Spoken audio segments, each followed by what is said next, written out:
የመጽሐፍት ትረካ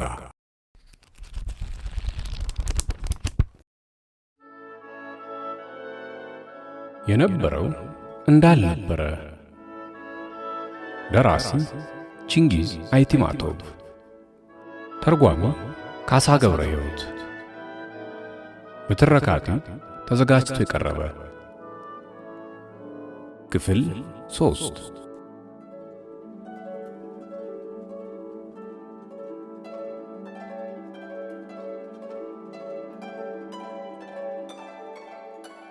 የችግሩ ስረ ነገር የተሳከረና የተወሳሰበ ስለሆነ አንድና ሁለት ብሎ ለማስረዳት አይታሰብም።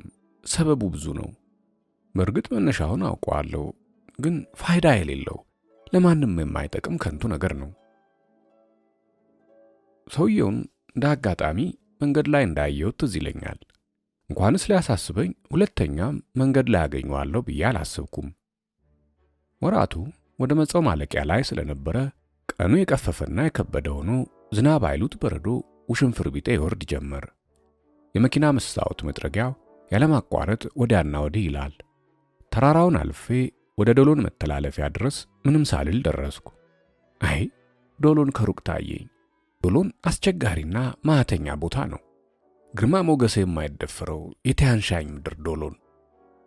የነገሩ መነሾ ከዚሁ አስቸጋሪ መንገድ ጋር የተያያዘ ስለሆነ ነው ደጋግሜ ማውሳቴ። መንገድ ከተባለ ሁሉ የዶሎን አይነት ወይም የሚመስል አስቸጋሪ የሆነ መንገድ አለ ቢሉኝ አላምንም። ልም ባለ ጥርብ ገደል ነፍስና ስጋ እየተለያየ መሄድ ነው። በአንድ ሰከንድ ውስጥ የሚደርሰው ነገር ምን እንደሆነ ለመገመት አይቻልም። ወደ ሰማይ መውጣት ነው። መኪናው መሬት ሳይነካ በጉም ላይ የሚንሳፈፍ ይመስላል። ጉም ላመል ያህል ዘንበል ካለ ደህናዋል ነው። ረዛው ይቆይ። ቢሆንም ተወልደን ስላደግንበት በውድቅት ሌሊትም በዳበሳ የምንሄድበት ጊዜ ነበር። የዶሎን ነገር ለሀገሬው በክረምትም ይሁን በበጋ ልዩነት የለውም። በሙሉ ልብ ይመላለሱበታል። የቦታው ስዕል አሁንም ድረስ ይታየኛል። ከያኔው ይልቅ አሁን በአይነ ህሊና አሻግሬ ሳየው ያስፈራኛል፣ ያስደንቀኛል። ወደ ስረ ነገሩ ለመመለስ ጋዝ 50 እንደሆነ አንድ የጭነት መኪና በአንድ እጅግ ጠባብ መንገድ ላይ አልፌው የሄድኩት እዚህ ቦታ ላይ ነበር። በደንብ አስታውሰዋለሁ። የሚረሳ ነገር አይደለምና ነው። እንዲያው አለፍኩት ስለ እየሄደ አይደለም። ሁለት ሰዎች መንገዱ ዳር ቆመው አንዳች ነገር ሲጠጋግኑ ነበር። ከሁለቱ አንዱ መሃል መንገድ ቆሞ እጁን በማወዛወዝ እንድቆምለት ጠየቀኝ። እድሜው የ40 ዓመት፣ አቋቋሙና ሰውነቱ ወታደር መሰል፣ ፊቱ ጨፍገግ ያለ፣ በአስተያየቱም የረጋ ሰው ይመስል ነበር። ሰማ ወንድም፣ በዶሎን መንገድ ላይ እስከሚገኘው የጋራዥ ጣቢያ ድረስ አትወስደኝም? መኪና ተስፋ ስለሌላት ለመጎተቻ ትራክተር ይዤ ለመምጣት ነው ቢለኝ፣ እንዴታ በደስታ ግባ አልኩት። ግን እስቲ እኛው ቢሆን እንሞካክረው አልኩና ወረድኩ። ኧረ ምንም ለማድረግ አይቻል፣ ሞተሩ ጨርሶ ሞቷል እያለ ክዳኑን በኃይል አውርዶ ዘጋው። ምስኪኑ ወጣቱ ሹፌር ፊቱን ብርዶ አብግኖት አመድ የተነሰነሰበት ይመስላል። ከኛ ጋር ሲነጻጸር እኛን የማይመስል ባለባበሱም በምኑም የከተማ ሰው ይመስላል። ከፍሩንዜ ምናምን አስጭኖ የሚሄድ ሰው ኖሯል። በምን አይነት እኮ እነሱን መርዳት ይቻላል ብዬ አሰብኩ። አስቸጋሪ ቢሆንም አንድ ሐሳብ መጣልኝ። አሻቅቤ ተተክሎ የሚጠብቀንን ተራራ ጉሙን ተመለከትኩ። ሆዴ ፈራ። ግን ምን አባቱ አልኩና ሹፌሩን ፍሬንህ በደንብ ይሰራል አልኩት። እንዴታ አለ ፍሬን እንዴት እሄዳለሁ? ሞተሩ ጨርሶ ሞቷል እኮ ነው የምለው። እሺ መጎተቻ አለ? አዎ ለምን? እሰረው፣ እኔ ጎትታለሁ። ሁለቱም በአንድ ቃል አብደሃል እንዴ? በሽተኛ ነህ አሉኝ።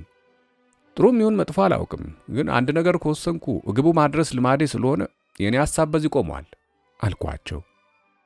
ወንድም ስማ፣ የምልህን አድርግ፣ አትፍራ። እንደምንም ጎትቼ ዘልቃለሁ። ሹፌሩ እንደ መገፍተር አደረገና መጎተቱ ሲቅር የመንገዱ መጥበብ እያየኸው ምን ትለኛለህ? ለኔ ትልቅ ነገር የቀረብኝ ይመስል በጣም አዘንኩ። አንተ ፈሪ ነህ ማለት ነው፣ ቦቅቧቃ ነህ ብዬ ጮኩበት። ይህኔ ከሰዎቹ ጋር ተመካከረ። እንደገባኝ እዚያ የነበረው አንድ ሰው የመስመሩ የሥራ ጓድ አለቃ ነበር። ትኩር አድርጎ ከተመለከተኝ በኋላ እንደምንም መጎተቻውን አውጥተው እንዲያስሩ ነገራቸው። ሹፌሩ እየፈራና እየተንቀጠቀጠ ጋሼ ባይተሚር ለማንኛውም ነገር ኃላፊ የሚሆኑት እርስዎ ራስዎ ኖት እያለ ያስጠነቅቀው ጀመር። ሰውየውም ኃላፊነቱ የሁላችንም ነው አለ። ግሩም ሰው ነው። እንዲህ በማለቱ ወደድኩት። የዚህ አይነቱ ሰው ከበሬታው ካየውና ከሰማው ሰው ወዲያውኑ ይቀርብለታል፣ መሆንም አለበት። ይህን እንዳለ ወዲያውኑ እኔው ራሴ የመኪናውን የሽቦ ገመድ በመሳብ አገናኘሁት። እንደምንም ተንቀሳቀስን። ለጊዜው ምንም አላለ። አቀበቱን ወጥተን ቁልቁለቱን ስንወርድ መንገዱ እንደነገሩ ስለነበረ ስንገጫገጭ የመኪናዬ ሞተር ተነሳልኝ። ጉድፈላ። ግን ራሴ ያመጣሁትን መከራ እስከ መጨረሻው እኔው መፍታት አለብኝ። የተነሳ ሞተር ከኋላ መኪናዬን በኃይል በመግፋት ያንቀጠቅጣት ጀመር። መስታወቱን የሚጠርገው መጥረጊያም የበረዶው ውሽንፍር ስለበዛበት መጥረግ አቅቶታል። ሲኦል፣ ጽልመት ሽፍንፍን አለብኝ። ራሴን ረገምኩ። ምን አቀበጠኝ? አሁን እነዚህ ሰዎች እኔ ባመጣሁት ጣጣ ሊያልቁ ነው። ቆቤን ወዲያ ኮቴንም ወዲያ ያለኝን ልብስ ሁሉ በዛ በብርድ አሽቀንጥሬ ወረወርኩት። በመኪና መውጫ ላይ የቆመው ባይተሚር ወደ ቀኝ ወደ ግራ እያለ በማመላከቱ ረዳኝ። ትልቁ ቁልቁለት ስንደርስ አሁን በመዝለል ያመልጣል ብዬ ስጠባበቅ ምንም፣ እንዲያውም ሽብርና ፍርሃት ይቅርና ኮስተር ብሎ እንደተኮፈሰ በሩ እንዳይከፈት ጥብቅ አድርጎ ይዞ በኩራት ስሜት ተደላድሎ ተቀመጠ። ወጨፎ ፊቱን በሙሉ አጥቦት ውሃው በጢሙ ላይ ይወርዳል። ይህን እንዳስተዋልኩ እኔም ድፍረትም ጥናትም ተሰማኝ።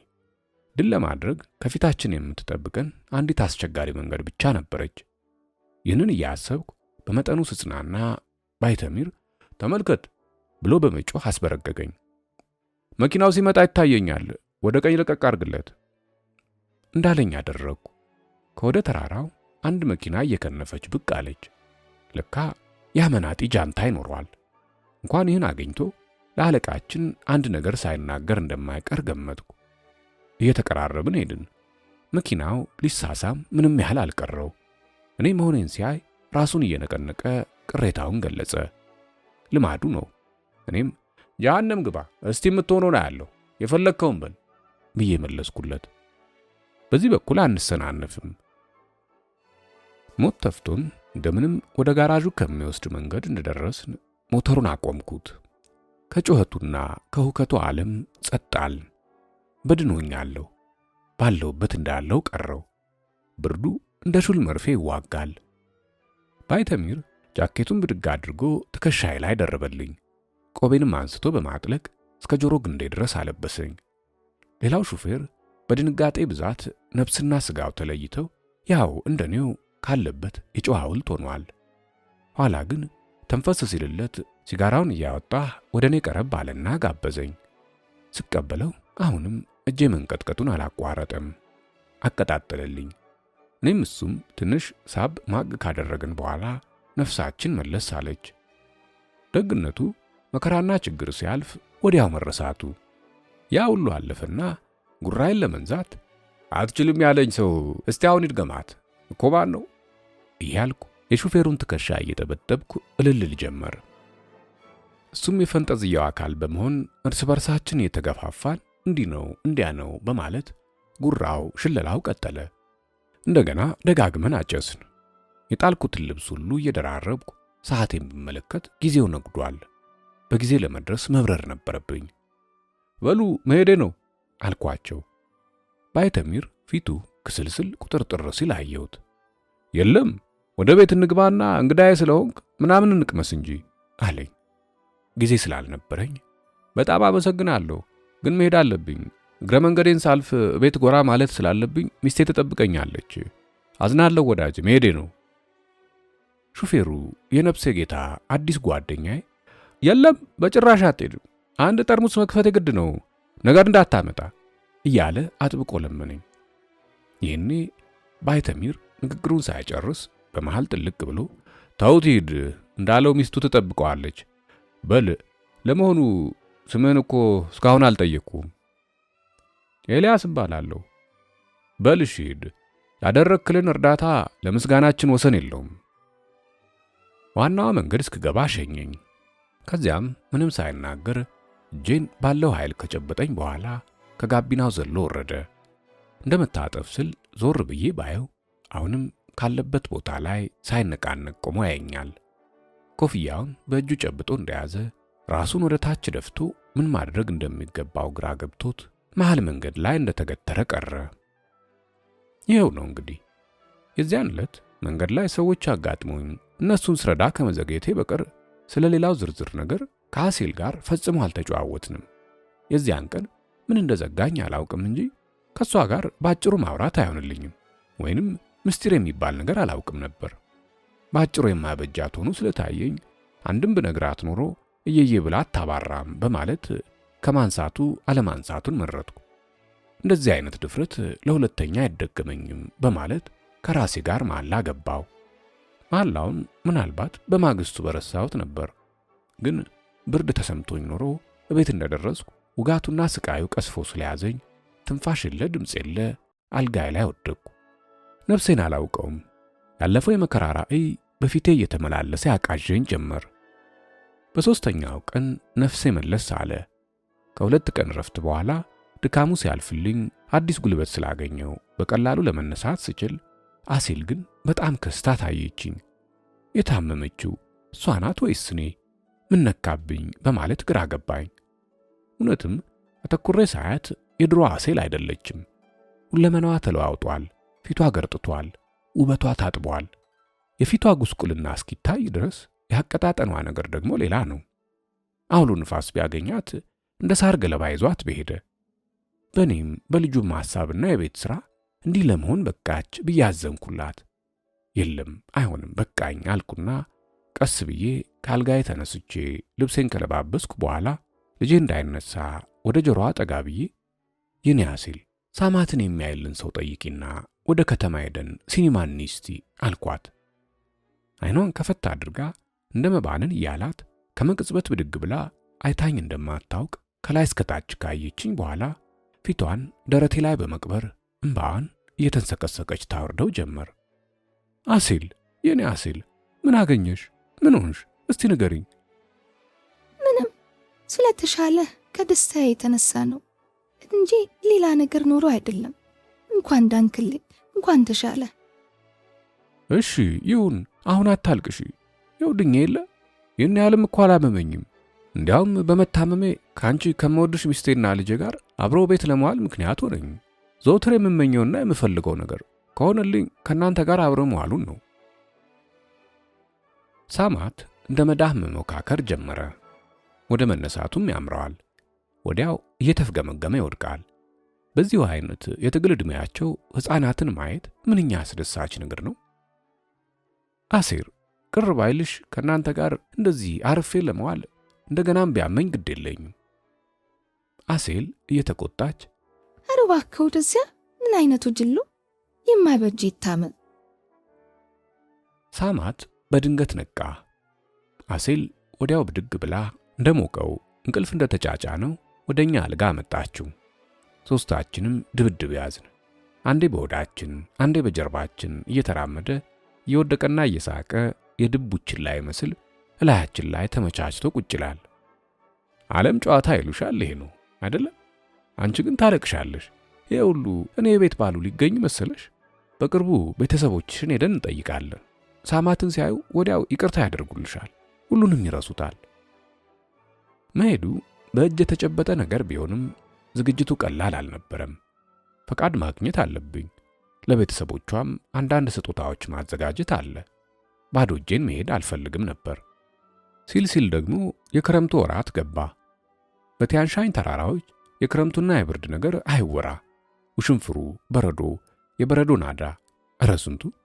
ይህ እንኳንስ ለኛ በዚያም ለሚኖሩት ብዙ ችግር አለበት። የመንገድ ጥገና ሰራተኞች ያለባቸው ችግር ሳይታሰብ የበረዶ ናዳ ይዞት የወረደው ቋጥኝ መንገዱን ከመዝጋቱ በፊት የበረዶን አለት አፈንድተው መንገዱን ይጠርጉታል። ግን የዚህ ዓመት ክረምት ቀላል ነበር፣ ወይም ብዙ ከባድ ሥራ ስላልነበረብን እንደሆነ እንጃ በቅጡ አላስታውሰውም።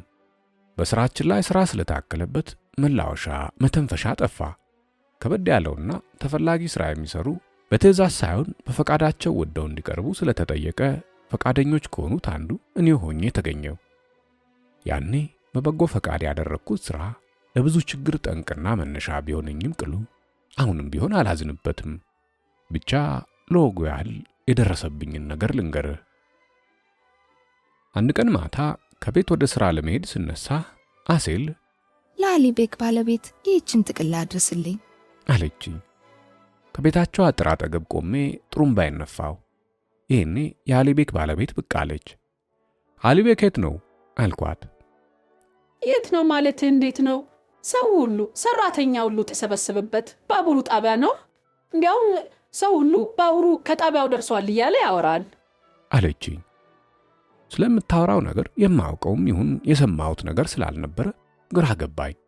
ለካ በቻይና የሚገኙ የአንድ ትልቅ ሥራ ድርጅት ሰራተኞች ወደ ሞተር ማከማቻው ሰፈራችን ለሥራቸው የሚያስፈልጉ ዕቃዎች በአስቸኳይ እንዲላኩላቸው ጠይቀው ኖሮ ሰራተኛው ሁሉ የመጫን ሥራውን ያጣድፈዋል። እኔም ቶሎ ብዬ ዝርዝሩን ነገር ለማወቅ ወደ ባቡር ጣቢያ ብር ጀመር። ወደቡ ጭንቅንቅ ብሏል። የሚላቀው ዕቃ ሁሉ በሙሉ ባይጫንም በየመልኩ ተሰትሮ ይጠባበቃል። ባቡሩ ይጮኻል፣ መርከቡ ያጓራል። የመኪናው የሞተሩ ድምፅ አይወራ። ስደርስ ወደ መጨለሙ ብሏል። ከሐይቁ የተነሳው ማዕበል በየስፍራው የተንጠለጠለውን ፋኖስ ሁሉ ወዲያና ወዲህ አላጋው ጀመር። ሁኔታውን ሳየው መኪናዎች በተርታ ብቻ ተሰልፎ መቆም ካልሆነ የሚጭን ሰው አይታይም። ሹፌሮቹ አንድ ትዕዛዝ የሚጠብቁ ይመስል አልፎ አልፎ በመቆም ሲጋራቸውን እጅብ ብለው ሲያጨሱ ታየኝ። አንዳንዱም በየጋቢናው ተቀምጦ ያንጎላቻል። ሌላው ከነፋሱ ለመከለል መኪናውን ተገና አድርጎ ቆሟል። እንደምን አደራችሁ አልኳቸው። ማን ቢሰማ የእግዚአብሔሩን ሰላምታ ከቁብም አልቆጠሩት። ዝም ብለው ያጭሳሉ። አሊቤክን ለብቻው ፈንተት ብሎ ቆሞ ሲያሰላስል በድንገት አየሁት። ቀልጠፍ ብዬ እሱ ዘንድ ሄድኩ። ነገሩ ምንድነው? ምን የሚል ቴሌግራም ነው የደረሳችሁ? ስራው ከተወሰነ ወራት ቀደም ብሎ እንዲፈጸም አስፈላጊ ስለሆነ የተጠየቀው ይኸው ስራ በአስቸኳይ ከግቡ እንዲደርስ በልዩ ልዩ ማመላለሻ አስፈላጊውን ነገር ከመጋዘን መላክ ነው። እና ታዲያ ብለው ያላላኩ ነገር ነዋ። ይሄማ በእኛ ላይ ነው። አስፈላጊው ነገር ይኸው ተከምሯል፣ ሌላም ይጨመራል። ለመሆኑ ተፈላጊውን ዕቃ እስከ መቼ ነው ጨርሰን መስጠት ያለብን? እንደማየው አስቸኳይ ነገር ነው። ሰዎቹም እጅና እግራቸው አጣምረው እኛን ሳይጠብቁ አይቀሩም። እምነታቸውን በእኛ ላይ በማድረግ አሁን ነገ ዛሬ ደረሰልን በማለት ስራቸው ቀን መቁጠር ብቻ ይሆናል ብዬ ገምታለሁ አለኝ። የምታወራው እኔ እንደተሳሳትኩ አድርገህ ነው። ታዲያ አይነት ስህተት ነው እንዴ? እኔን ይመለከታል? ሐሳቤ ነው። ከሌላ ሀገር የመጣ እንግዳ ትመስላለህ።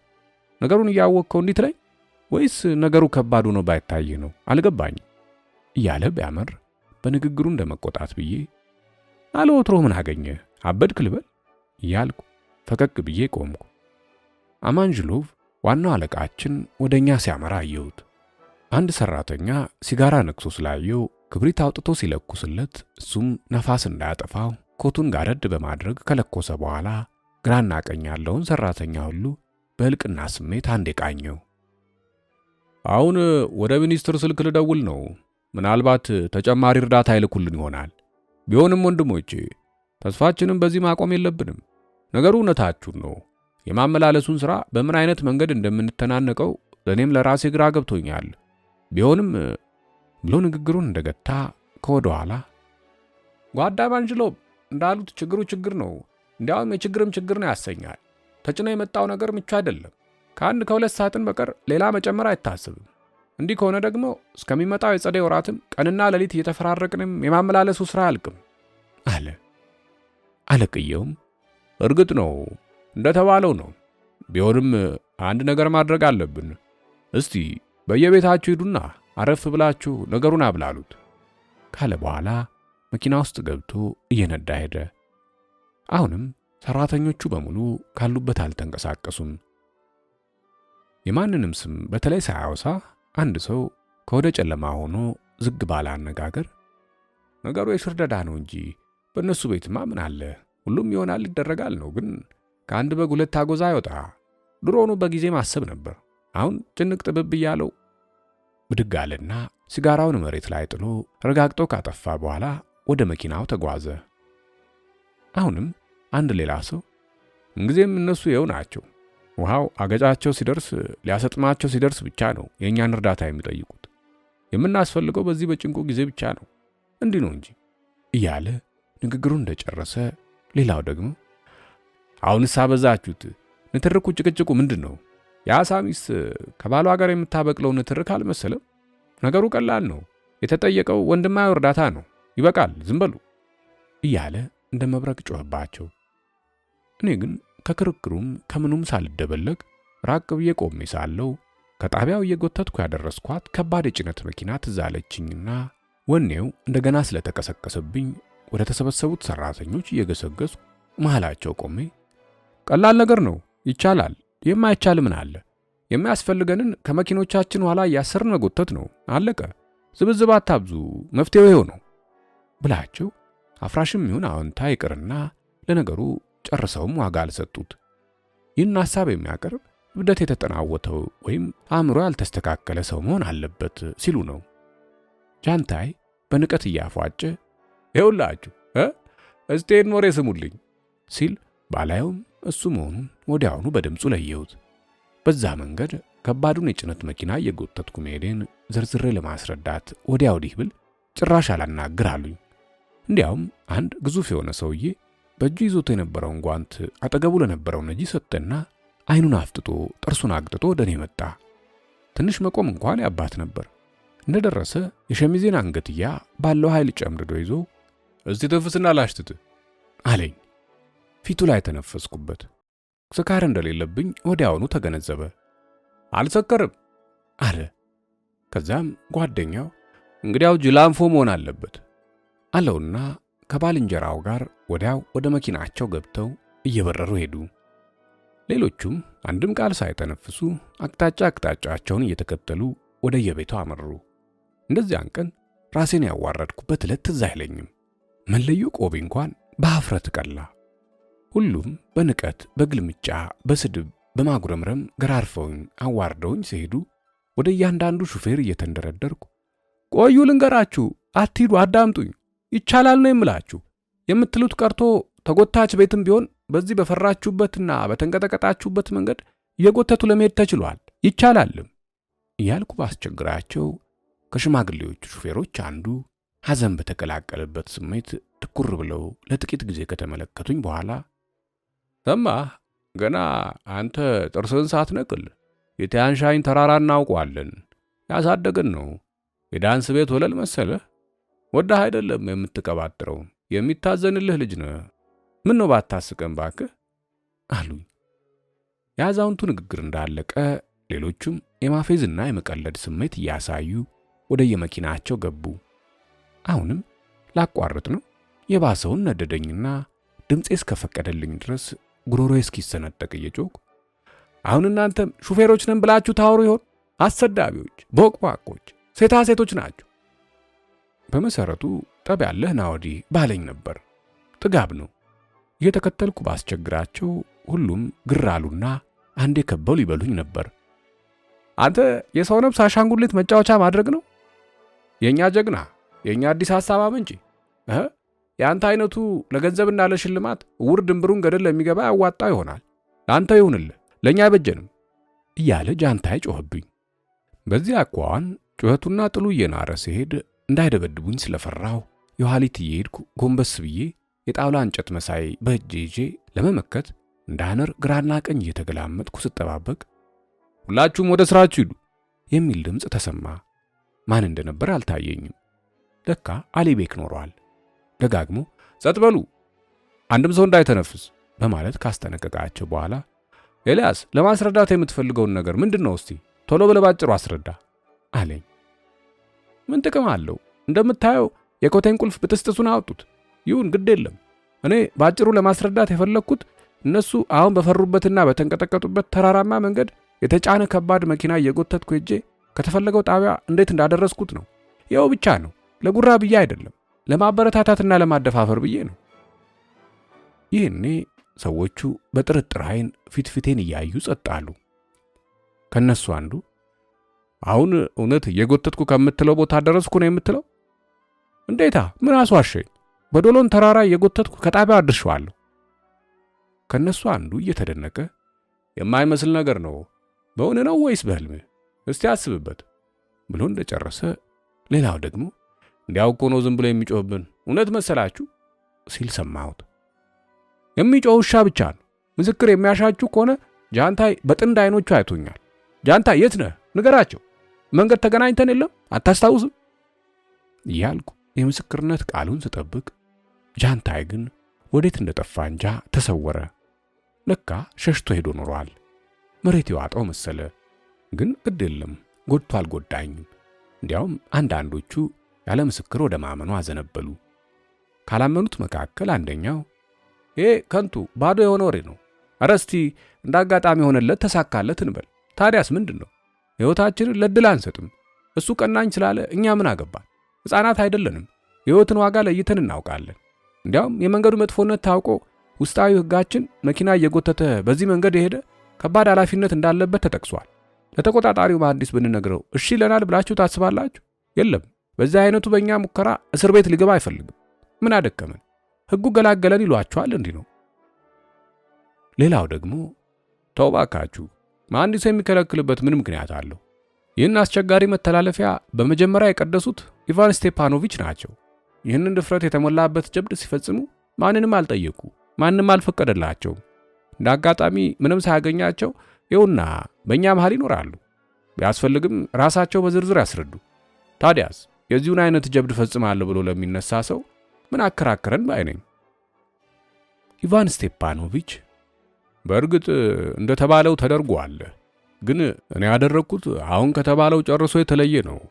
እኔ የሄድኩት መኪና እየነዳሁ ነው እንጂ የጎተትኩ አይደለም። ተጎታች መኪና ያውም የተጫነ ከባድ መኪና እየሳብኩ አለፍኩ የሚለው አነጋገር ለማመንም ያዳግታል። በበጋ እንኳን ቢሆን እንደ ታምር ይቆጠራል። አሁን ግን የማይታሰብ የማይገባ ነገር ክረምት ነው እንዴት እኮ አሉ። አሊቤክ ሁሉንም ዝም ብሎ ካዳመጠ በኋላ በመጨረሻ እንዲህ አለ። በቃ ክርክሩን ትርኩ ይበቃል። የምትሉት ነገሩ ከዚህ በፊት አልተደረገም ነው። አልተደረገም ሌላ ነው። ለወደፊቱ አይደረግም ሌላ ነገር ነው። የሆነ ሆኖ ነገሩን ማሰብ ማብላላት ያስፈልጋል። ኤልያስ አንተ እንደምታደርገው በጩኸት በፉከራ እንዲያው ብድግ ሳይሆን መዘጋጀት፣ በደንብ ማሰብ፣ መመካከር አለ።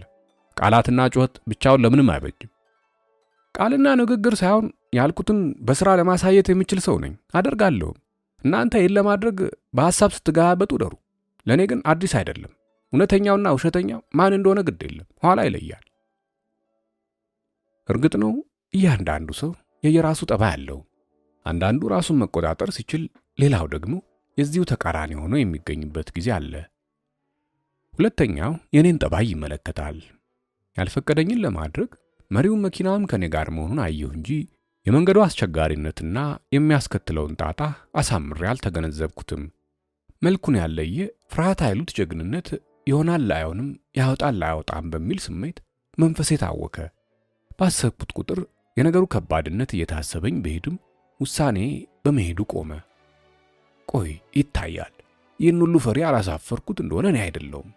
ድፍረት ምን እንደሆነ ሁሏንም ማስተምራታለሁ ብሉ ጀግናው አሊቤክም ሳይቀር እስከ መጠራጠር ድረስ አብላሉት፣ አስቡበት አለ። እሱንም ቢሆን አሳየዋለሁ።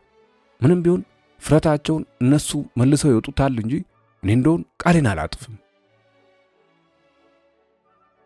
መኪናዬን ወደ ጋራዥ ካስገባሁ በኋላ ስለዚሁ በማውጣትና በማውረድ ብቻዬን ሳሰላስል አመሸው። ከፍርሃቱ በላይ አንጎሌን የበጠበጠው እየተጎተተ የሚወሰደው ትልቁም ቤት ማን እንደሚፈቅድልኝ ነው። ይህንን እያሰብኩ ከጋራዡ ግቢ ስወጣ እንደ መጨለም ብሎ የየቤቱ መስኮት ሁሉ ተዘጋግቷል። በአንድ ቤት ውስጥ ብቻ ብርሃን ይታያል። የክፍላችን ቢሮ አለቆች ያሉበት መሆኑ ነው። አንድ ነገር ትዝ አለኝ። አየኔ ነገር ለሁሉም ካዲቻ ያለችልኝ፣ ሁሉ በእጇ ሁሉ በደጇ፣ ምን ይቸግራትና? ለዛውም ቢሆን ጥያቄ ሕገ ወጥ አይደለ። እንዲያውም ለሌሎቹ ጥሩ አርአያ ለመስጠት የታለመ ነው። አሁኑ ልጠይቃት ብዬ እየበረርኩ ወደ ቢሮዋ ሄድኩ። እንደ ድሮ መዝጊያውን በርግጄ መግባት ከተውኩ ብዙ ጊዜ አልፏል። በመጨረሻ እንደማንም ሰው በትንሿ መስኮት አንገቴን አዝልቄ አነጋግራት ነበር። ዛሬ ግን ሳመነታ በሩ ተከፈተና ካዲቻ ብቅ አለች። ካዲቻ እንኳን ሳትወጪ አገኘሁሽ፣ አሁን ገና መድረሴ ነው አልኳት። እኔ ገና ለመውጣት አላሰብኩም። ይሁን እሺ፣ እስከ ቤትሽ አደርስሻለሁ። ይህኔ በጥርጣሬ አይን ሽቅብ ካየችኝ በኋላ ሆኖ ነው አለችኝ። ከቢሮዋ ስንወጣ ጨላልሞ መንገዱ ሁሉ አይታይም። ከወደ ሐይቁ የሚመጣው ብርድ እስከ አጥንት ይሰማል። ካዲቻ ስለ በረዳት ወደ እኔ ሽጉጥ አለች። በረደሽ ብላት እየሳቀች አንተ ጋር ስሆን መቼም በርዱኝ አያውቅም አለችኝ። ጭንቅ ጥብብ እያለኝ ትንሽ ከቆየው በኋላ ነግሬያት ባርፍስ አልኩና ካዲቻ ነገ ስራ የምትጀምሪው ስንት ሰዓት ነው? ከሰዓት በኋላ ምን ነው? አንድ ብርቱ ጉዳይ አለኝ። ሆነም ቀረም ባንቺ ላይ ነው። ነገሩን ችላ ብላው ወደ ሌላ ለማለፍ ስትቃጣ በአንድ መብራት ስር ቆመን ቀልድ አይምሰልሽ የማጫውትሽ ቁም ነገር ነው እያልኩ ውጥር አድርጌ ስለያዝኳት ፊትፊቴን ታየን ጀመር። አይ ኤልያስ፣ ያንተ ነገር መቼም ሁልጊዜ ችግር ነው። ለዛውም ነገሩ የሚያልከው በጥል ነው። አትሰማ። እምቢ እንደማትለኝ ስለማውቅ ዝም አልኳት። እጇን ጥብቅ አድርጌ በመያዝ ካዲቻ እመኚ፣ በእኔ ይሁንብሽ፣ ምንም ነገር አይሆንም፣ እሺ እንደምትኝ ያውቃለሁ። የመሸነፍ ስሜት እያሳየች ለመሆኑ ምንድን ነው አለችኝ። እኔም አስረዳዋት። ያንተ ነገር መቼም ምን አደርጋለሁ ይሁንልህ እስቲ። ወዲያው ወደ ደረቴ ሳባ አድርጌ እቅፍ አደረግኳት። ካዲቻ በጠዋቱ ሲፈጥርሽ ጀግና አድርጎ እኮ ነው። እጇን በኃይል በማፍተልተል እስከ ነገ ደህና አድርልኝ፣ የሚያስፈልገውን ትዕዛዝ በሙሉ ፍጽምጽም አድርገሽ ጠብቂኝ፣ ልብ አድርጊ። እጄን ይዛ ምን አስቸኮለ? አሁን ወደ ቤትን የምትሄደው? አዎ። በልሽ ደህና አደር። በማግስቱ የቴክኒክ ፍተሻ ተደረገ። በፍተሻ ሰዓት በምድረ ግቢው የነበረው ሰራተኛ ሁሉ በፍርሃት ውሃ ሆኗል። መቼስ መርማሪና ፈታሽ ሲመጣ ጀግናውም ሰው ሕፃን ይመስላልና አይፈረድባቸውም። ታዲያ እኮ እንዲያው ነው። እኔማ ሰውም አይመስሉኝ። የሚመጡት ያለ ሰዓት ፈታሾች መሆናቸውን ለማሳየት በኩራት መታሸት መኮፈስ ብቻ ነው። በደፈናው ሥራ ያስፈታሉ። በሚሆንና በማይሆን ነገር መጮህ ይወዳሉ። ሙያ አላቸው ከተባለ ያው በአስተያየታቸውና በስሜታቸው የማስፈራራት መልክ ማሳየት ነው። የሆነ ሆኖ መኪናዬ በደንብ ቢሆንም ካዲቻ ሥራ እስከምትገባ ጊዜን በምን ላሳልፈው? እነሱ እያዩ ሞተሩን እኮራኩር ጀመር። ማንም የጠየቀኝ ማንም የተናገረኝ ሰው አልነበረም። ኋላም ፈታሾቹ ጭምር ሄዱ። ሁሉም ወደ የሥራው ተሰማራ። እኔ የምነሳበት ሰዓት ከሰዓት በኋላ ስለነበር ምሳዬን ለመብላትና ለማረፍ በቂ ጊዜ ስለነበረኝ ወደ ቤቴ ሄድኩ። ግን ላርፍ ነው። ስላደረግኩት ውሳኔ፣ ስለሚያጋጥመኝ ችግር፣ ስለሚያስከትለው ኃላፊነት እያሰብኩ በአልጋዬ ላይ ግራና ቀኝ መገላበጥ ሆነ። ሲጨላልም ተነስቼ ወደ ሰፈራችን ሄድኩ። ካዲቻም ያው ባለችው ሰዓት ገብታ ሁሉንም አዘጋጅታ ጠበቀችኝ። እኔም የትዕዛዝ ወረቀቶቹን ይዤ ወደ ጋራዥ ሄድኩ። መኪናዬን ወደ ተጎታች ቤት ካስጠጋሁት በኋላ ባጠገቤ ሰው የሚሉት ባይኖርም ያለ ይመስል አሁን የምሠራውን ሁልሽም ከእንግዲህ ወደ ኋላ የለ አልኩና ሞተሬን ቀሰቀስኩት። ሞተሩ ከኋላዬ እያጓራ ሲገፋፋኝ ልቤ ፍርሃት አለው። አንድ ሲጋራ አውጥቼ አቀጣጠልኩ። አንዴም ሳልስብ ጊዜ አለኝ አይደል ብዬ መልሼ ወረወርኩት። በሩ ላይ ዘበኛው አቆመኝ። የት መሄድህ ነው? የፍርሃት ስሜቴ እንዳይታወቅብኝ በመጠንቀቅ ደነኛ ሰው መስዬ ጭነት ለመጫን ነው፣ የማለፊያ ፈቃዴ ይኸውልዎ። ሽማግሌው ዘበኛ ወደ ዓይናቸው አስጠግተው ቢመለከቱ ጨልሞ ስለነበር አልታያቸው አለ። ቁጣ እያለኝ አባባ ለምን ጊዜ ያባክኑብኛል? ብዙ ሥራ ይጠብቀኛል። ከሁሉ ያስገረመኝ ይህን ያልተለመደው ነገር ጭኝም ጎትቼ ሲሄድ አንድም ሰው አለመጠየቁ ነው። መንገዱን ተያያዝኩት። ቢያምረኝም ሲጋራ ላጭስ ነው። ምቹ መንገድ እስካገኝ ድረስ ብዙ ከሄድኩ በኋላ ሲጋራዬን አቀጣጠልኩ። መንገዱ እንደመጨለም ቢልብኝ የመኪናውን መብራት ለቅቄ ያላንዳች ሳካ እበር ጀመር። የምነዳው መኪና ይሁን ተጎታቹ ኳኳ የለ ገጭ ያለ ስጋት መብረር ብቻ ሆነ። ወደ እኩለ ሌሊቱ ገደማ የሜዳው መንገድ አልቆ ማዕተኛው የዶሎን መንገድ ለመግባት ምንም ያህል አልቀረኝ። እስካሁን መጋለብ ነበር። እንዲያውም የሄድኩት ካሰብኩት በላይ ሆኖ አገኘሁት። አሁን ግን በትልቅ ጥንቃቄ የኤሊ ጉዞ አይነት መሆን አለበት። ጥንቃቄ የሚያስፈልገው ጭነቱ ከባድ ሆኖ አይደለም፣ ግን ሽቅም መውጣቱ ራሱ ችግር ሲሆን ቁልቁል መውረዱ ደግሞ ችግር ነው። ተጎታቹ ነገር መኪናውን ይገፋዋል። ተነጥዬ ልብረር ይላል፣ ወደ ግራ ወደ ቀኝ ያጋደላል። ችግሩ እዚህ ላይ ነው። በየደቂቃው ፍጥነቱን በመለዋወጥ ፍሬን መያዝ፣ ማቆም፣ እየመተሩ እየለኩ ማስኬድ እጅና እግሬ እስከቻለው እንደ አውቶማት ቢሰራም ድንግርግር ይለኝ ጀመር። አእምሮዬ ወደ መሳቱ ይቃጣው ጀመር። የወጣሁበት አቀበት የወረድኩበት ቁልቁለትም የሚቆጥረው ሰው ቢገኝ ምንኛ ባስደነቀ እያልኩ ራሴን መልሼ ጠይቀው ጀመር። ጨርሶ ልቤ አልጠፋም። ድንገተኛ አደጋ የሚሉት ነገር የለም አይመጣምም። ዋናውና አስቸጋሪው መተላለፊያ ከመድረሴ በፊት ትንሽ ረፍት አደርጋለሁ እያልኩ ራሴን በራሴ አጽናናሁት። ባለፈው መጸው የባይተምርን መኪና እየጎተትኩ ስሄድ የዛሬውን ያክል ችግር ሳያጋጥመኝ ለምን ቀረ ብዬ ለማሰብ እንኳ ፋታ አላገኘውም። መከረኛው ዶሎን እኔ ስቀርብ እሱ አይነቃነቅ አይኑን አፍጥጦ ይጠብቀኝ ጀመር። ጥርብ ተራራው በመኪናው ብርሃን ይታየኝ ጀመር። የመድረሴና የአደጋ ምልክት ነው። የበረዶ ቁልልም አልፎ አልፎ መታየት ጀመረ። የመንሸራተት አደጋ። ጥርሴን ነክሼ እየማልኩ እየተገዘትኩ የመስታወት መጥረጊያውን ዞር አደረግኩት። ጠረግ እንዳደረገልኝ ፈትለክ ስል የመጀመሪያው ቁልቁለት ሊቀበለኝ ነው። መኪናው ዘጭ ብሎ ወረደ። ሞተሩም እንደተለመደ አጓራ ጀመር። ቤንዚኑን በኃይል ወዲያና ወዲህ እያጋደለ እኔንም ብድግ ቁጭ እያደረገ ከኋላ ያለው ተጎታችም እየገፋ እንዲያውም የውር ድንብሩ ጉዞ ያቦ ሰጥ ሆነ። መሪውም ፍሬኑም አልታዘዝ አለ። በእርጥቡ የበረዶ ክምር ጎማው እየዘፈነ ይሽከረከር ጀመር። ቢጨንቀኝ ሞተሩን አጠፋሁት። ሐሞቴ ፈሶ ሰውነቴም ራደ። ወርዱ ሁኔታውን ለማየት እንኳ ብርታት አጣሁ። እጆቼም ደነዘዙ። ትንሽ ከቆየው በኋላ ሰውነቴ መለስ ስላለ ሲጋራዬን አቀጣጠልኩ። የበረዶው ዶፍ ማት ነው። ለትንሽ ጊዜ እንደቆምክ ብቆይ መኪናውንም ጭምር ሊደፍነው መንገዱን ሊዘጋው ስለሚችል ሞተሩን እንደገና ጥርሴን ነክሼ ለማስነሳት ሞከርኩ።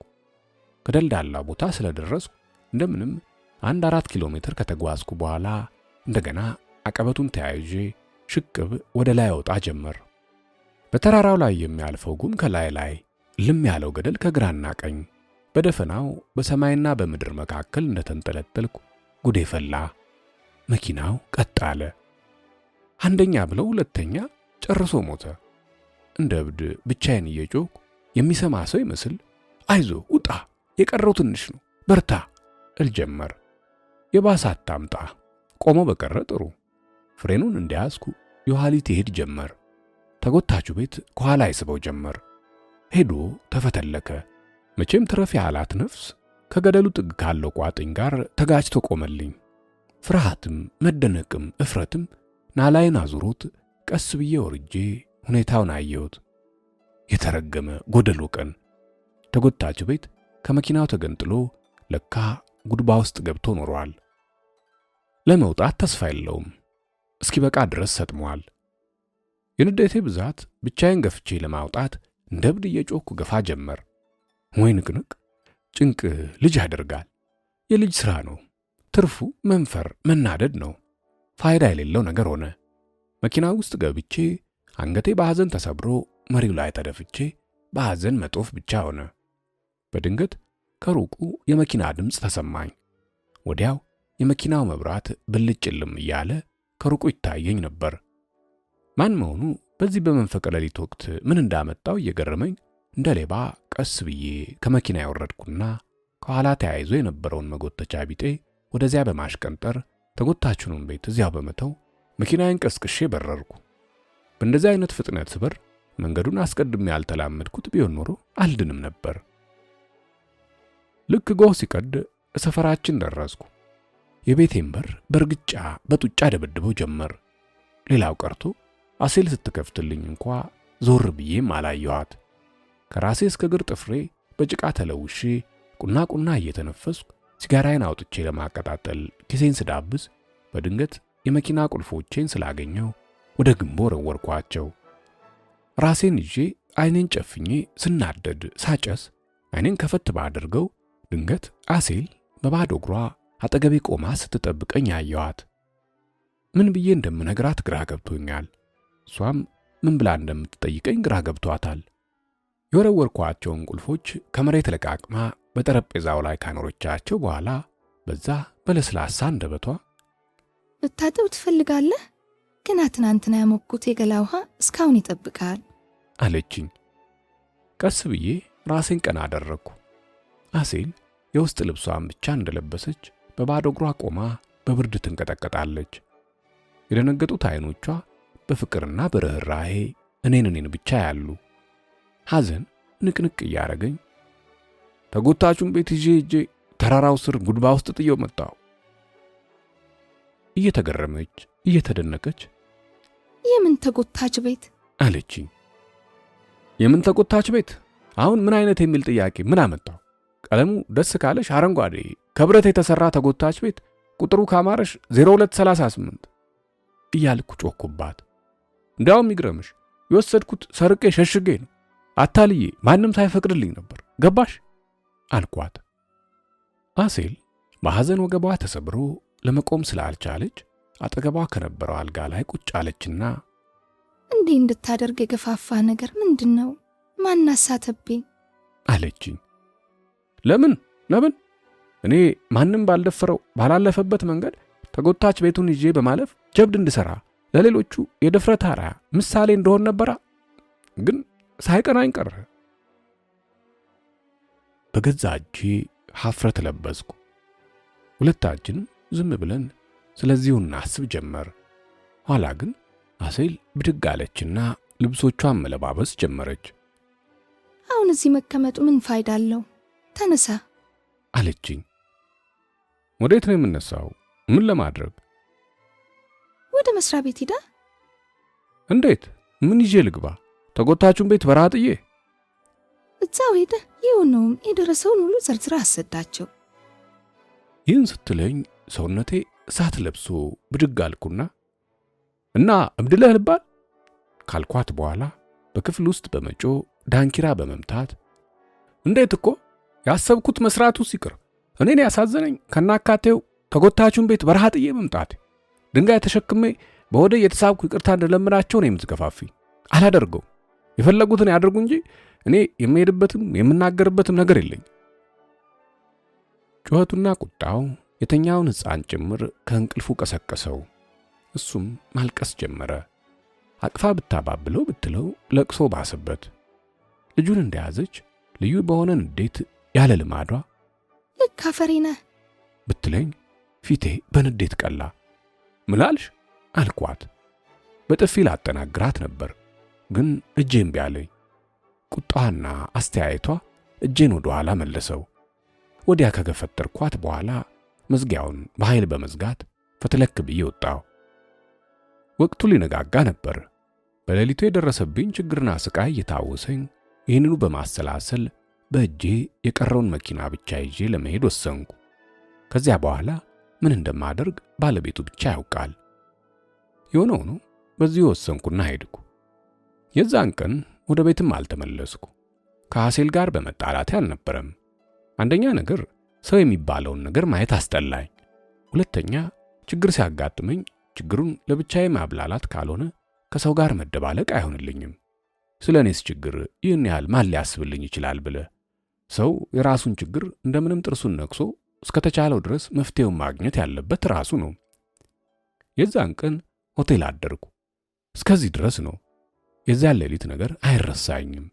ህልሙ ቅዠቱ መከራ ሆነብኝ። በህልሜ ተጎታቹ ቤት ወደ ወደቀበት ስፍራ ሄጄ ካለበት ስደርስ ተወስዶ አገኘዋለሁ። የት ገባ? ማን ወሰደው? የሄደበት ዱካ ይታየኛል። ወዲያና ወዲህ በመቅበዝበዝ ሰውን ሁሉ የታደረሳችሁት ወዴት ወሰዳችሁት እያልኩ በጥያቄ ግራ ሳጋባው በህልሜ ሲታየኝ አደረ። እውነትም እንደነጋ በህልሜ ሳይሆን በእውኔ ወዳለበት ብሄድ ተወስዶ አገኘሁት። ኋላ ስሰማ ለካ አሊቤክ እየጎተተ ወደ ሰፈር መልሶት ኖሯል። አሊቤክ እንደደረሰ እኔም ተከትዬ ከተፋልኩ። በድንጋጤ በሐዘን በብስጭት ፊቴን መለስ ብዬ በመስተዋት ባየው ለመግለጽ ቃል ያጥረኛል። በደፈናው የፊቴ አጥንት ወጥቶ አመድ የተነሰነሰበት ነጫጭባ ነገር ሆኜ ነበር። እንደተለመደው በጋራዡ ግቢ ሰራተኛ ወደ የሥራው ለመሰማራት ወዲያና ወዲህ ሲጣደፍ ደረስኩ። እኔም እፍረት ይዞኝ መኪናዬን ሰወር ካለ ቦታ ከጋራዡ ራቅ አድርጌ አቆምኩ። ከመኪናዬም ወዲያው አልወጣሁም። ግራና ቀኝ አይቼ እነማን እንዳሉ እነማን እንደሄዱ አስተውዬ ነበር። ቢሆንም የሄዱት ቢሄዱም ያሉት ይበቁ ስለነበር አጥር ግቢውን እያቆራረጥኩ ሲሄድ ሁሉም ስራውን እየተወ አይኑ እኔን ብቻ ይከታተል ነበር። ያንተ ያለ ይሄኔ ልም ብዬ በርሬ ብጠፋ ወይም መሬት ብትውጠኝ ይሻለኝ ነበር። ግን ሁሉንም ማድረግ አልተቻለ ወይም አልሆነ። ምን መላለሁ?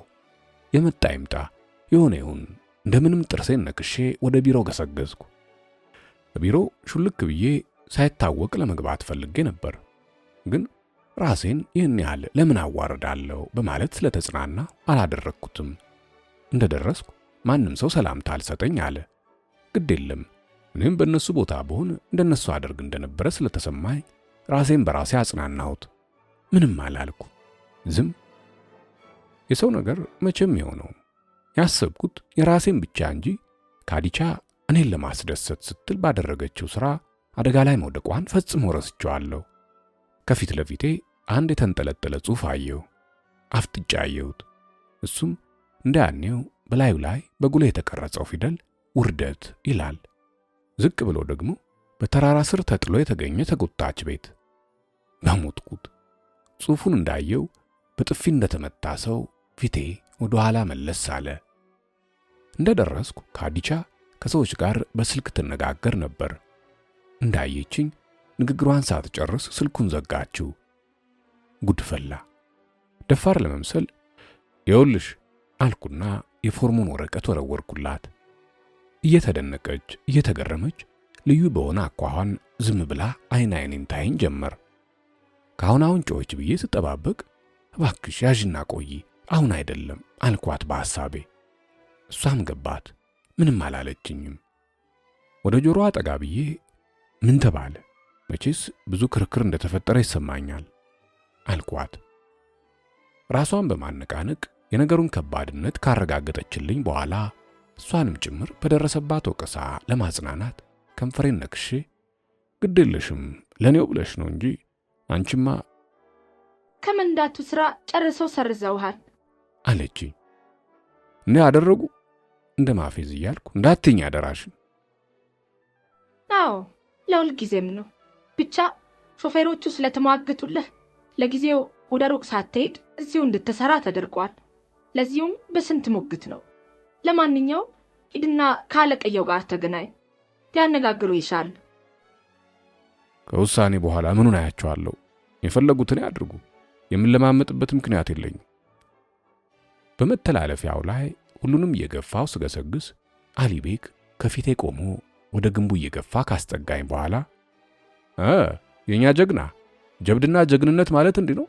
ያ ሁሉ ድንፋታ ለዚህ ኖሯል? ራስን ነው ውሻ ያደረግከው ያዋረድከው እያለ ጮህብኝ። እኔ ቻልኩትን ያክል ሞከርኩ፣ ታዲያ ምን ላድርግ ብዬ መልሼ ጮኩበት። ውሸት ነው አለኝ። ደግሞ ማጭበርበርም ልታክልበት ትፈልጋለህ? ከመጀመሪያው እስከ መጨረሻው አንተ የፈለግከው ይህን በመፈጸም ለራስህ ስም ለማውጣት ክብር ለማግኘት ብለህ ነው። ይህን የመሰለ አነጋገር ለሌላ ሰው ማለት እሱ እንደሚለው ላሰበ ሰው ሊረዳው ይችል ይሆናል። እኔ ግን እሱ ከሚለው አነጋገር ነፃ ስለነበርኩ ስድብ የግፍግፍ አነጋገር ነበር ከማለት በቀር ሌላ ፍቻ አልነበረውም። እሱ እንዳሰበው ለራሴ ክብር ለመቀዳጀት፣ ስም ለማውጣት፣ ለመክበር፣ ለመታፈር ነው። ግን ከላይ እስከታች የስህተት ነበር። በዚሁም በጣም ስለተናደድኩ አሊቤክን ከፊቴ ዞር በል በቃይ አልኩና ወደዚያ በማሽቀንጠር ወጥቼ ሄድኩ። ሁለት እጆቼን ኪሴ አግብቼ ምድረ ግቢውን አቋርጬ ስሄድ የወርድ የነበረው በረዶ ጆሮዬን ስላለኝ ቆጠቆጠኝ።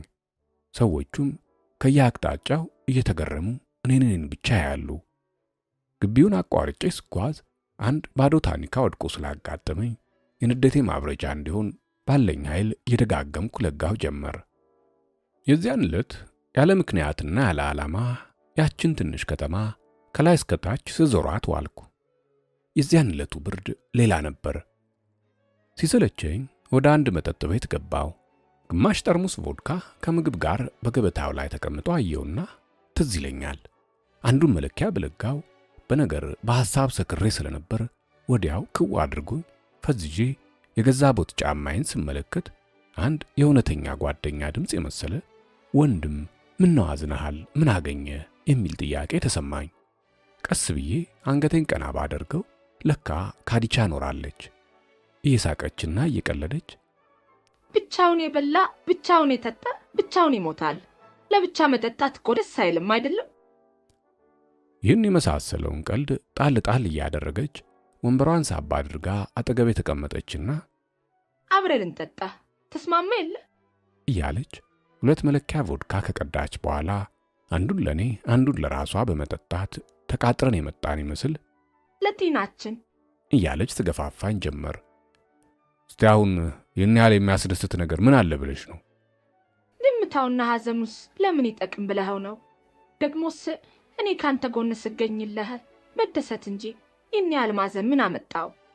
ኤልያስ አሁን ሁሉንም እርሳው። ለካ እንዲህ ነህ። እኔ ደግሞ ጠባይ ምንም የማያስደነግጥህ በቀላሉ የማታዝን ከጠንካራ ብረት የተፈጠርክ ይመስለኝ ነበር። በል ለጤና እንጠጣ እያለች አይኔን በማየት ብታስገድደኝ ብድግ አድርጌ ጠጣው። ከዚያም አንድ ሲጋራ ሳጭስ ሻል ቀለል አለኝ። ያን ዕለት ፈገግ ያልኩት በዚህ ጊዜ ብቻ ነበር። ካዲቻ አንቺ ጎበዝ ነሽ። ከመጠጥ ቤቱ ስንወጣ ጨርሶ ጨልሞ ወደ ሐይቁ የሚመጣው ነፋስ የተንጠለጠለው መብራትና የቆመው ዛፍ ይዞት ሊሄድ ምንም ያህል አልቀረውም። ካዲቻ እጄን ጥብቅ አድርጋ ይዛ እየመራችኝ ትጓዝ ጀመር። እንዳይበርደኝ ስለሰጋች በዛ በሩህሩህ እጇ የአንገትጌን ቁልፎች ቆላለፈችልኝ። ካዲቻ የኔው እንዳይበቃ መከራ ውስጥ አስገባውሽ አይደል? እንዲህ ስላት በስሜቴና በሁለመናዬ ባለውለታዋ መሆኔ እየታየብኝ ነው። ግን አንድ ነገር እንድታውቂልኝ ልለምንሽ። ምንጊዜም ከጎንሽ ቆሜ የራሴ እንጂ አንቺ ስህተት አለመሆኑን ቅጣቱም ወቀሳውም የኔው የግሌ መሆን እንደሚገባው ለማስረዳት እስከ መጨረሻው እሟገታለሁ። የኔ ወለላ እሱን እርሳውና ሌላውን እንጫወት። ቶ አታንሳው። ስንቴ ልንገርህ፣ እንዲያው አንድ ነገር ከጀመርክ ጅክ ሆነ። ሕይወትን እንደያመታቱ ተቀበለው። ከመቀበል በቀር ሌላ ምርጫ የለም። የምትችለውን አድርግ። ለምን እድልህን ታማርረዋለህ?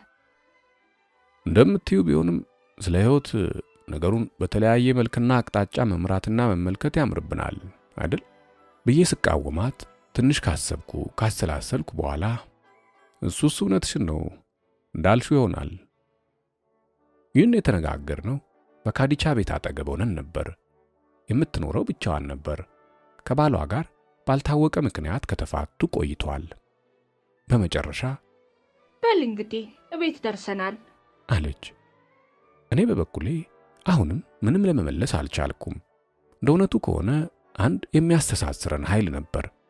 እውነት ሁልጊዜም ጥሩ ነው ይላሉ፣ ግን መራራ ሆኖ ስናገኘው ለመሸሽ እንሞክራለን። ፍቅሬ ምን ነው ፊትህ ልውጥ አለ? ደከመህ ወይስ ቤት ራቅ በማለቱ አሳስበው ነው አለች። እኔም ወዲያው ግድ የለም እንደምንም እደርሳለሁ፣ ደህና አደሪልኝ። እጄን ጨበጥ ካደረገችው በኋላ እግዚኦ ልኖቼ በረዶ ሆነ፣ ምን ነካብኝ? ቆይ ላሙቅልህ አለችና እጆቼን በካፖርቷ ውስጥ አሳልፋ ደረቷ ላይ ለጥፋ ታሻሽልኝ ጀመር። አይሆንም ለማለት አቅም አጣሁ። እርግጥ ሞቅ ብሎኝ ነበር፣ ግን ይህን ያህል ሰውነቴን ስላልሳትኩ በእጄ በኩል ከልቧ የሚተላለፍልኝ መልእክት ስለበዛብኝ እጄን ወደ ኋላ መለስ አደረግኩት። መሄድህ ነው? አዎ። ቁና ከተነፈሰች በኋላ በልተና አሁንልኝ ብላኝ ወደ ቤቷ ገባች። እኔም ቀልጠፍ ብዬ መሄድ ጀመርኩ። መዝጊያውን በኃይል ስታጋጨው ከሩቁ ይሰማኝ ነበር። ትንሽ ከሄድኩ በኋላ እኔም ቆም አልኩ። እንዴት እንደሆነ አላውቅም፣ ግን እንደገና ተመልሼ በሯ ላይ ቆሜ ራሴን አገኘሁት። ካዲቻም እዚያው ቆማ ተጠብቀኝ ስለነበር አንገቴ ላይ ተጠምጥማ ተስመኝ ጀመር። ወደ ክፍሏ ጥብቅ አድርጋ እየጎተተች ስትወስደኝ ፍቅሬ ሆይ እውነት ተመልሰ መጣ አለችኝ።